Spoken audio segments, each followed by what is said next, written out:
রাজনীতিতে আবার বোর্ডে চিরস্থায়ী শত্রু বা বন্ধু বলে কিছু নেই। দর্শক, আজ যে দূরত্ব, কাল তা হয়ে উঠতে পারে এক অদ্ভুত সমীকরণ।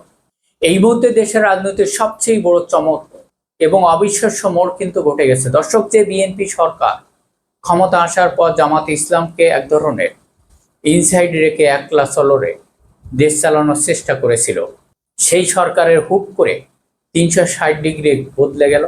হঠাৎ করে জামাত ইসলামের প্রশংসায় পঞ্চমুখ হয়ে উঠলেন প্রধানমন্ত্রী তারেক রহমান এবং তার দলের শীর্ষ নেতারা।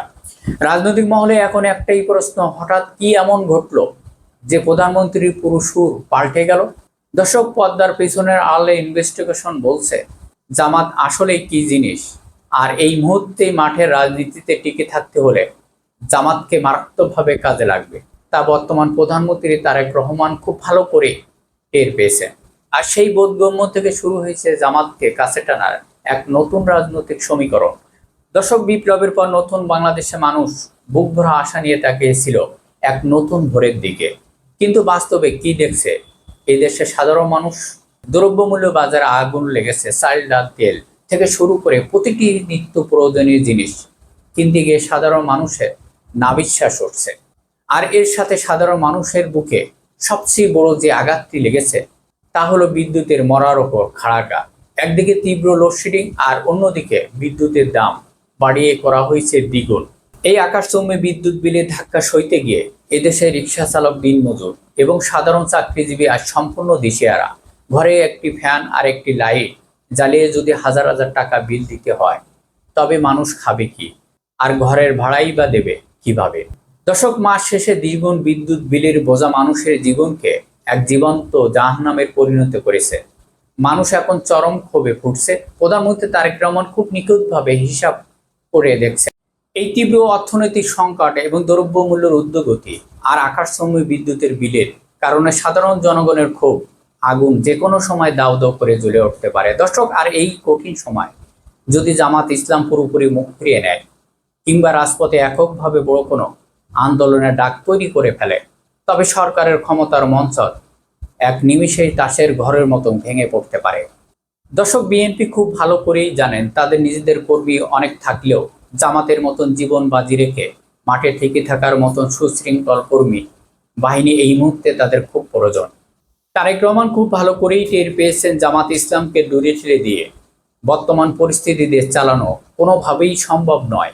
তাই প্রধানমন্ত্রী নিজে এবং দলের শীর্ষ নেতাকর্মীরা এখন প্রকাশ্য জামাতের প্রশংসায় পঞ্চমুখ হয়ে উঠছে।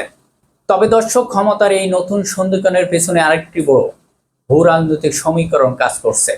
দক্ষিণ এশিয়ার বর্তমান রাজনৈতিক হাওয়া, যেখানে পরশক্তিতে জামাত ইসলামের সম্পর্ক বেশ মজবুত। প্রধানমন্ত্রী তারেক রহমান যদি আন্তর্জাতিক অঙ্গনে নিজেদের সরকারের অবস্থান আরও শক্তিশালী করতে চান, তবে জামাতের ভূ রাজনৈতিক নেটওয়ার্ক তাদের ব্যবহার করতে হবে। দর্শক, তারেক রহমান খুব সূক্ষ্ম করে এই চালটি চালিয়েছেন। তিনি বুঝতে পেরেছেন জামাতকে বাইরে রেখে একলা চলার যে ভুল কৌশল তারা নিয়েছিলেন তা ছিল বড় রাজনৈতিক ভুল।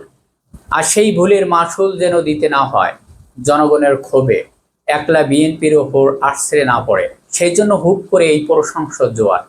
কিন্তু দর্শক, সাধারণ মানুষের মনে বড় প্রশ্ন, জামাত কি প্রধানমন্ত্রীর হঠাৎ বদলে যাওয়ার সুর সহজেই গিলে নেবে, নাকি তারা নিজেদের শক্তি আরও বাড়িয়ে সরকারকে কোলঠাসার পরিস্থিতিতে ফেলার চেষ্টা করবে? দর্শক, তাহলে আমরা দেখতে যাচ্ছি জামাত বিএনপির এক নতুন শক্তিশালী যৌথ রূপ। প্রধানমন্ত্রী তারেক রহমানের হঠাৎ প্রশংসা কি জামাত ইসলামকে শান্ত করতে পারবে, নাকি ভিতরে ভিতরে জামাত নিজেদের একলা চলা ভবিষ্যৎ রাজত্ব কায়েম করার চূড়ান্ত শখ কষে ফেলেছে? দর্শক, রাজনীতির এই খেলা শেষ পর্যন্ত কে কাকে ব্যবহার করে নিজের আখের গোছায় আর কার হিসাব শেষ পর্যন্ত ওলট পালট হয়ে যায়, তা দেখতে আমাদের আর বেশি কিছুদিন অপেক্ষা করতে হবে না। কারণ ইতিহাস সাক্ষী, জনগণের পেটে যখন লাথি পড়ে আর ক্ষমতার অলিন্দে যখন এই ধরনের প্রশংসা নাটক শুরু হয়, তখন বুঝতে হবে দেশের ভিতরে বড় কোনো ঝড় আসছে। দর্শক, আপনার কি মনে হয় প্রধানমন্ত্রী তারেক রহমান জামাত ইসলামকে সাথে নিয়ে দেশ চালানোর এই মহাপরিকল্পনা কি বাংলাদেশের বর্তমান সংকট দূর করতে পারবে, নাকি ক্ষমতার এই নতুন রহস্য রাজনীতির মাঠে উত্তপ্ত করে তুলবে? আপনার মূল্যবান মতামত অবশ্যই কমেন্ট করে জানাবেন। সবাই ভালো থাকবেন, ধন্যবাদ।